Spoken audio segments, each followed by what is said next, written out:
ओम हर हर महादेव। जय श्री कृष्णा, राधे राधे। आज मैं माघ मास के महात्म्य 16वां अध्याय आपको सुनाने जा रही हूँ।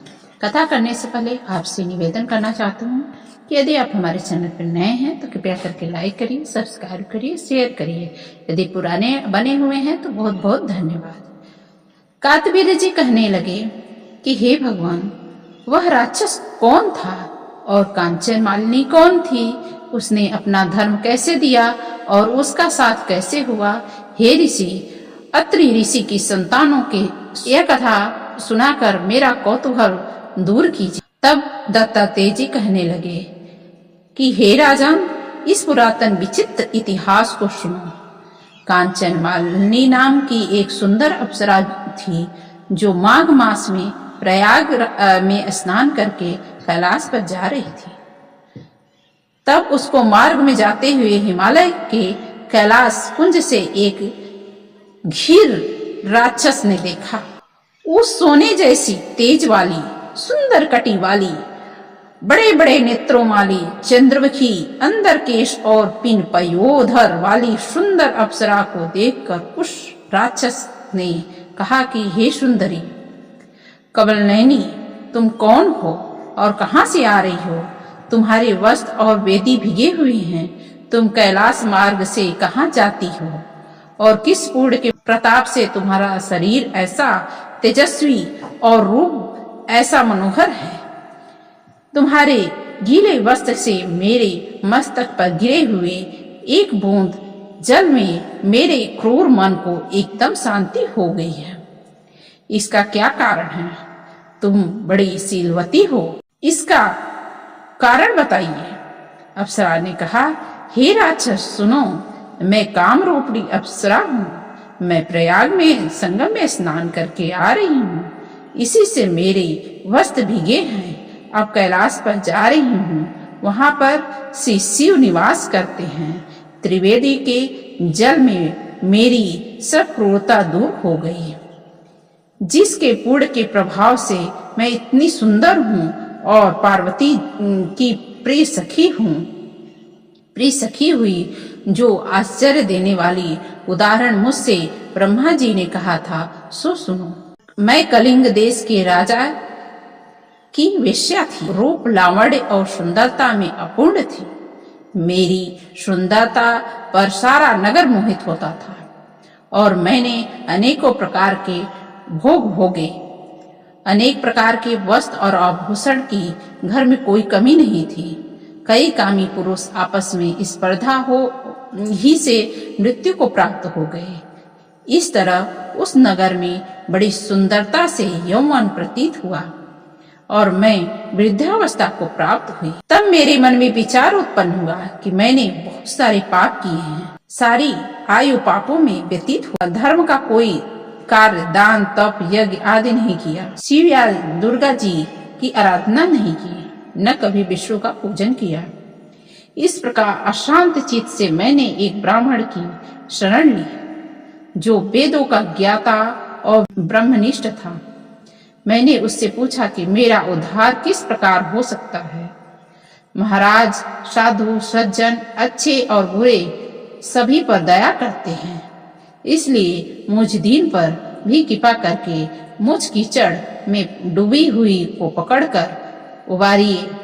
क्षीर सागर क्या हंस को भी दूध देता है और बत्तख को नहीं देता? तब यह ब्राह्मण राजा पुरोहित इन सब बातों को सुनकर मुझ पर दया करके कहने लगे, तो ब्रह्मा के क्षेत्र प्रयाग में जाकर के माघ मास में त्रिवेणी संगम में स्नान करके, परंतु मन में शुभ क्रिया का विचार नहीं करना। पापों का नाश के लिए महर्षियों ने तीर्थ स्थान से अधिक कोई प्रयासित नहीं बतलाया। प्रयाग में स्नान करने से तुम अवश्य पवित्र होकर स्वर्ग को प्राप्त हो जाएगी। हे भामिनी, पुराने समय में गौतम ऋषि की स्त्री को देख करके इंद्र ने काम के वशीभूत होकर के कपट वेश में उसने भोग किया था।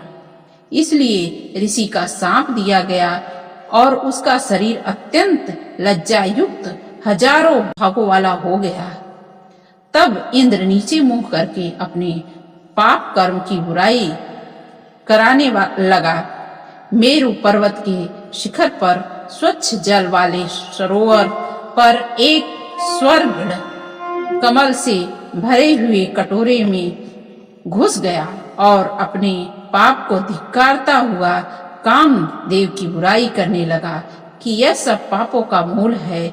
इसके ही वशीभूत होकर मनुष्य नरक में जाते हैं, अपने धर्म, कीर्ति, यश और धर्म का नाश करते हैं। इंद्र ऐसा सोच रहा था कि इंद्र के बिना सारा देवलोक शोभाहीन हो गया। तब देवता, गंधर्व, किन्नर, लोकपाल, इंद्राणी के सहित बृहस्पति ने जाकर के पूछने लगे, महाराज, इंद्र के न रहने से स्वर्ग ऐसा शोभाहीन हो गया है जैसे सतपुत्र के बिना श्रेष्ठ कुल। इसलिए स्वर्ग की शोभा के लिए कोई क्रिया सोचिए। इस विषय में देर नहीं लगनी चाहिए। तब बृहस्पति जी कहने लगे कि इंद्र ने बिना सोचे विचारे जो कर्म किया है उसका फल भोग रहा है, सो वह कहाँ है, मैं यह सब जानना चाहता हूँ। फिर भी गुरु ने उस सबको साथ लेकर स्वर्ग कमलों से युक्त बड़े सरोवर में इंद्र को देखा, जिसका मुख मलिन और आंखें बंद थी। तब इंद्र ने बृहस्पति के चरणों को पकड़ करके कहा, इस पाप से उद्धार करके आप मेरी रक्षा कीजिए। तब बृहस्पति जी ने इंद्र से कहा कि प्रयाग में स्नान करने से तुम पाप मुक्त हो जाओगे। तब इंद्र सहित सबने प्रयाग में जाकर के स्नान किया और त्रिवेणी स्नान से इंद्र पाप मुक्त होकर के तब बृहस्पति ने इंद्र को वरदान दिया कि तुम्हारे शरीर में जितने भग हैं सब नेत्र हो जाएं। तब इंद्र ब्राह्मण के वर से हजारों नेत्र से सुशोभित हुआ, जैसे मानसरोवर में कमल शोभायमान हो। ये तो था 16वां अध्याय का महात्म। अब 17वां अध्याय इस प्रकार है। सो हे निशाचर, 3 दिन के स्नान से मेरे सब पाप नष्ट हो गए और 27 दिन के पूर्ण से मैं देवता हो गई और पार्वती जी की सखी होकर के सुख से निवास करती हूँ। इसलिए प्रयाग के महात्मा को याद करके सब देवताओं के सहित माघ मास में स्नान करती हूँ। सो मैंने अपना यह सब वृतांत तुमसे कहा। तुम भी इस योनि में पड़े हो और कुरूप होने का सब कारण कहो। तुम्हारी दाढ़ी और मूछें बहुत बड़ी बड़ी हो गई है और पार्वती की गुफा में वास करते हो। निशाचर कहने लगा, हे भद्रे, सज्जनों से गुप्त बात कहने में भी कोई हानि नहीं होती। मुझको अब कोई संशय नहीं है कि मेरा उद्धार तुमसे ही होगा। सो मैं अपना सब कुछ वृतांत तुमसे कहता हूँ। मैं काशी में वेदों का ज्ञाता था और बड़े उच्च कुल के ब्राह्मण के घर में जन्म लिया था। मैंने राजा, पापी, शूद्र तथा वैश्यों से अनेक प्रकार के दान लिए। मैंने दान लेने में चंडाल को भी नहीं छोड़ा। उस जन्म में मैंने कोई भी धर्म नहीं किया, वही पर भी मृत्यु को प्राप्त हो गया। तीर्थ स्थान पर मरने के कारण नरक में नहीं गया। पहले 2 बार गिद्ध योनि में, 3 बार व्याघ्र योनि में, 2 बार सर्प योनि में, 1 बार उल्लू के योनि में और अब 10वीं बार राक्षस हुआ हूँ और सैकड़ों वर्षों से इन योनि में हूँ। इस स्थान को 3 योजन मैंने जंतुहीन कर दिया। बिना अप्सरा के बहुत से प्राणियों को मैंने नष्ट किया। इस कारण मेरा मन अत्यंत दुखी है। तुम्हारे दर्शन से चित्त में कुछ शांति अवश्य आई है, क्योंकि सज्जनों का संत तुरंत ही सुखदायी होता है। मैंने अपने दुख का कारण आपसे कहे हैं और सज्जन लोग सदैव दूसरे के दुखों से दुखी होते हैं। अब यह बताओ कि इस दुख रूपी समुद्र को कैसे पार कर सकता हूँ? क्या क्षीर सागर हंस को भी दूध देता है, बगुले को नहीं देता? दत्तात्रेय कहने लगी।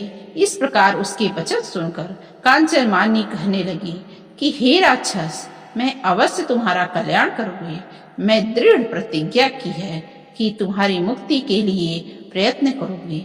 मैंने बहुत बार प्रयाग में स्नान किया है। वेद जानने वाले ऋषियों ने दुखी होकर दान देने की प्रशंसा की है। समुद्र में जल बरसने से क्या फायदा? प्रयाग में स्नान करने का एक बार का फल मैं तुम्हें देती हूँ, उसी से तुमको स्वर्ग की प्राप्ति होगी। उसके फल का अनुभव मैं कर चुकी हूँ। यह सब अप्सरा ने अपने गीले वस्त्र का जल निचोड़कर जल को कपड़ा में लेकर के माघ माह के स्नान के फल को उस राक्षस को अर्पण कर दिया। उसी समय पूर्ण प्राप्त कर राक्षसी शरीर को छोड़ करके तेज में सूर्य के सदृश देवता रूप हो गई। आकाश में विमान पर चढ़कर अपनी कांति से चारों ओर को प्रकाशित करता हुआ शोभायान हुआ और कहने लगा कि हे ईश्वर ही जानता है कि तुमने कितना उपकार मुझ पर किया है। अब भी कृपा कुछ शिक्षा दो जिससे मैं कभी पाप न करूं। अब मैं तुम्हारी आज्ञा पाकर स्वर्ग में जाऊंगा। तब कांचन मालिनी ने कहा कि सदैव धर्म की सेवा करो, काम रूपी शत्रु को जीतो, दूसरे के गुण तथा दोषों का वर्णन मत करो, शिव और वासुदेव का पूजन करो, इस देह का मोह मत करो, पत्नी पुत्र धन आदि की विममता त्याग दो, सत्य बोलो, वैराग्य भाव धारण कर लो, योगी बनो। मैं तुमसे यह धर्म के लक्षण कहे हैं। अब तुम देवता रूप होकर के शीघ्र ही स्वर्ग को जाओ। दैत्य कहने लगे कि इस प्रकार गंधर्वों से शोभित वह राक्षस कांचन मालिनी को नमस्कार करके स्वर्ग को गया और देव कन्या ने वहां आकर कांचन मालिनी के ऊपर पुष्पों की वर्षा की और प्रेम पूर्वक कहा कि हे भद्रे, तुमने इस राक्षस का उद्धार किया है। इस दुष्ट के डर से कोई भी इस वन में प्रवेश नहीं करता था। अब हम निडर होकर के विचरेंगे। इस प्रकार कांचन मालिनी उस राक्षस का उद्धार करके प्रेम पूर्वक देव कन्याओं से क्रीड़ा करते हुए शिवलोक को चली गई। ये तो था माघ मास का 16वां एवं 17वां अध्याय। यदि आपको 18वां अध्याय सुनना है तो कृपया मेरे चैनल पे बने रहें और बेल आइकन को जरूर प्रेस कर दें, जिससे सारे नोटिफिकेशन आपके पास जाती रहे, सारे कथाओं का आप लाभ उठा सकें। ज्यादा से ज्यादा आप वृद्ध जनों को जरूर सुनाएं, जिससे उनको भी मुक्ति प्राप्त हो। यदि वो गंगा जी में यमुना जी में स्नान नहीं कर सकते हैं तो कथा मात्र से ही उनकी मुक्ति हो जाएगी, क्योंकि जैसे कांचन मालिनी थी उसी तरह से अन्य कांचन मालिनी लोग भी बन सकते हैं। तो आपको यह कथा सुन के कैसी लगी? यदि कथा अच्छी लगी हो तो कृपया करके लाइक और सब्सक्राइब शेयर जरूर कीजिएगा। जय श्री कृष्णा, राधे राधे जरूर लिखिएगा। ओम हर हर महादेव।